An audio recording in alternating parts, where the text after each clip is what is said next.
Ghana have been really disappointing lately, even while having a squad full of talents with Inaki Williams, Kudus, Semenyo, Thomas Partey, and many more. After not making it to the AFCON and the disaster of a March window where they lost to Austria 5-1 and 2-1 to Germany, which is a close result, but it wasn't a close game.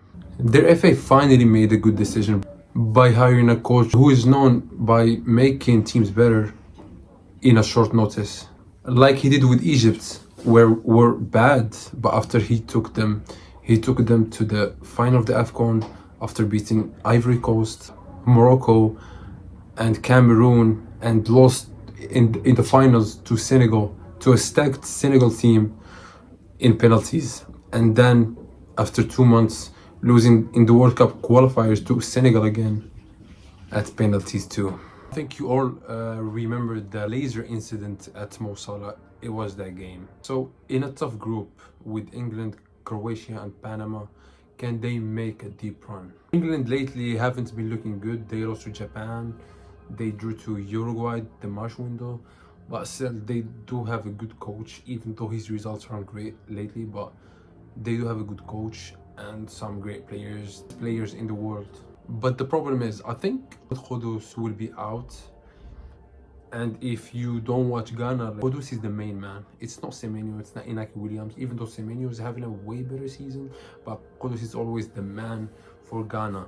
So he will be a really big miss for them at the World Cup. A lot of people would actually put Ghana as the worst African team, which is not crazy to say now, but if you went back like 10 years and said that would be like a crazy statement, because even now the amount of players they have, I think the players are way better than a lot of African teams that made it to the World Cup, like Cape Verde, like DR Congo, which I think there might be in the same level as them, but their coaches lately haven't been great. They just sacked their manager after like 70 days of him in charge.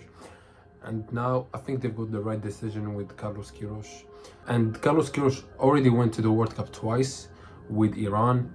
2018 when he got third place and 4 points. I mean, if he got 4 points at this World Cup, he would definitely go through as the best third.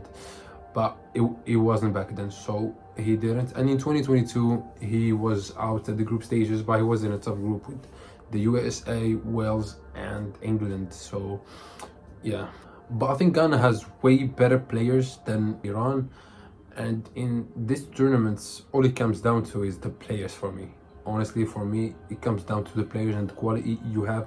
Of course, if you have a good coach that will get like the best of the players, that would be really good. But I think it comes down to the players and the quality that Ghana have, even without Kudus. Semenyo is one of the best wingers in the world, definitely one of the best players in this year, especially at the Premier League.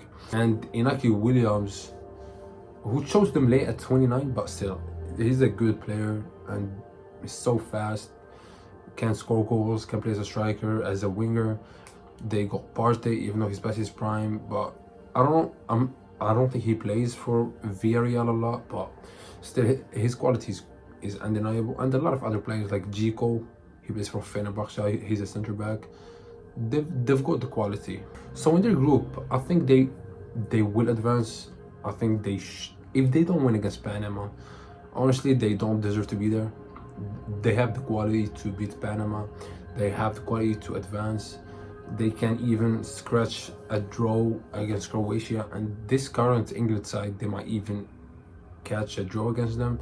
So they should. So if they advance at second place, they will face the second of Group K, which will be either like Colombia or DR Congo or Uzbekistan. I think it will be a fair matchup, especially if it's not Colombia, because I think Colombia are better than them, even though the quality of the players is not way better than them. So it would be a 50-50 there. So they might even reach the round of 16, which will, for this current generation that didn't even make it to the AFCON, I think it will be a big W for them. After a lot of disappointment, like didn't even qualify for the AFCON, for the last AFCON, and getting last place at the AFCON where they made it to in the 2023 AFCON at Cameroon, and now making it to the knockouts at the last World Cup which they were in a favorite group and South Korea ended up. I think this squad is full of quality, and with a good coach like Carlos Queiroz that can make this player better and put them at a defensive style like he does, and maybe they can counter with a lot of pace. They have Semenyo, they have Inaki Williams. I think they can be really dangerous at the next World Cup. That was the vid. Don't forget to subscribe, like. I'll be doing a lot more content about the World Cup. So yeah.